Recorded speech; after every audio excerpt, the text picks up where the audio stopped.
I have recently and semi-recently made two videos dealing with libertarian socialism, a refutation of Winkel's on authority and a response to a video by Stalinist YouTuber Hakim, who made a video on libertarian socialism.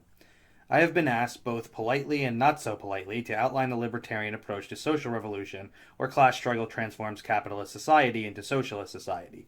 Given that I didn't give a general outline of this in either of my videos, though I did touch on it, I thought I would make another video where I do exactly that. This will only be an outline of social revolution, not of day-to-day organizing, which is a related but separate issue. This question also needs to be historicized. In debates on this issue today, the question of how social revolution is achieved is often separated from its history and transformed into a mere theoretical question. This leads to the assumption that capitalism will, more or less, continue to exist until this theoretical revolution is made reality and that the structures of capitalism have changed little since this question was first theorized. I will here simply make brief statements about the historicity of this issue and refer to further reading which the audience can pursue. Capitalism is a 500-year-old social system. Its period of ascendance was from 1450 to the 1970s. It is now in its period of decline where its basic mechanism, endless accumulation of capital, has run up against the limits of personnel, social movements, resources, productivity, geography, and financial solvency for political institutions. Its main political mechanisms are the many state structures that exist across the world with nationally defined boundaries and are organized hierarchically based on the world division of labor. Anti-systemic movements have tried to take control of the states via insurrection, independence struggles, and elections in order to use their political power to carry out the social revolution. This failed because the states are structures of the system itself, and taking state power meant, as a matter of survival, becoming a part of the system. Movements and states have thus integrated lower strata who rebelled or may have rebelled simply by extending material and political concessions to these groups. The crisis of capitalism since the 70s and the sheer cumulative power of social movements historically has now made the states and the movements unable to continue these concessions, and they have thus begun to be rolled back. To grasp the arguments for this historicization of the issue, one can start with anti-systemic movements by Wallerstein, Hopkins, and Arrighi, as well as Wallerstein's World Systems Analysis and Introduction. The last caveat before we start is to note that this issue has been debated by libertarian socialists. Libertarian thinkers have profoundly disagreed historically with the approach I will outline here. We will not deal here with these debates. I will simply note their existence and go on to advocate the approach I agree with, that approach being anarcho-syndicalism. The core idea of anarcho-syndicalism is that producers should organize in their own syndical, meaning combined, economic institutions which they collectively control. This has often been read as economism, or mere focus on the point of production at the expense of other social spheres. What it really means is that producers should organize on the ground themselves without centralized political institutions.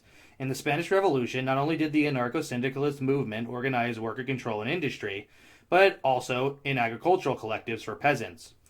For anarcho-syndicalists, the exploited producers should organize wherever they are, in whatever sector, in their own economic institutions.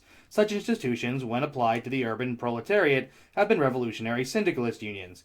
These structures do not exclude workers on a political basis, but have a general radical bent around the idea of destroying the class and state power that holds the capitalist order together and taking control of production themselves. The political implications of this are not neutrality, but seeing the state and central political structures as something to be fought against in class struggle. An issue raised by the orthodox Marxist movement in the 19th century is the development of radical consciousness among the workers. This constitutes the socio-cultural transformations that allow workers, and for our purposes the oppressed generally, to perceive their oppression and carry out the revolutionary struggle for emancipation. The orthodox Marxists thought this was something the socialist intellectuals of the propertied classes would have to instill in workers through leadership and education. Anarcho-syndicalists reject this premise. Instead, their approach to consciousness raising is twofold. 1. A revolutionary minority within the unions becomes a militant base that pushes struggles forward in the most militant directions. This contrasts with the orthodox Marxist concept of the vanguard embodied in the Socialist/Communist Party, in that this militant minority does not have an official tutelary role, with the union itself resisting the development of bureaucratic officials and emphasizing rank-and-file control. 2. The revolutionary union, or organization, in being controlled by the workers/oppressed people themselves, becomes a school of struggle in which the workers/oppressed people, through experience, train themselves for class struggle and the running of the future society. The 19th century labor and socialist movements were verticalist in nature. They saw only the workers as the historical actor and thought that the socialist movement within the state should subordinate all other movements and struggles of the oppressed to itself. Anarchism opposes verticalism and poses instead a concept of horizontal, non-hierarchical organization that challenges all forms of domination. The socialist/labor movements were verticalist in their orientation to movements of peoples against national oppression. However, the major theorist of anarcho-syndicalism, Rudolf Rocker, vocally opposed colonialism and argued for the self-determination of peoples. The anarchist opposition to all hierarchy provides the basis for a horizontal integration of all struggles of the oppressed within a non-hierarchical movement that views all of these struggles as equally important. Anarchists oppose the orthodox Marxist desire to take state power and use it to change society. Instead, anarchists propose militant struggle to carry out revolutionary cultural transformation and education, which always rejects and opposes the power of the state. With this strategy, the militant struggles on the ground can change society without the use of state power, which in the anarchist view can only ever play a counter-revolutionary role. The overall picture of the anarcho-syndicalist approach to social revolution can be summarized as the militant combined action of the oppressed allows them to spontaneously carry out militant struggle within their own rank-and-file controlled organizations that transform society from one of central political power, economic inequality, and discriminatory divisions of labor to one of decentralized but integrated self-management, the fullest possible collective participation in the economic order, and free, equal association of producers. As we saw in analyzing Engels' arguments, he saw revolution as an authoritarian act, one in which the formerly oppressed impose their authority on the ruling classes and conservative forces.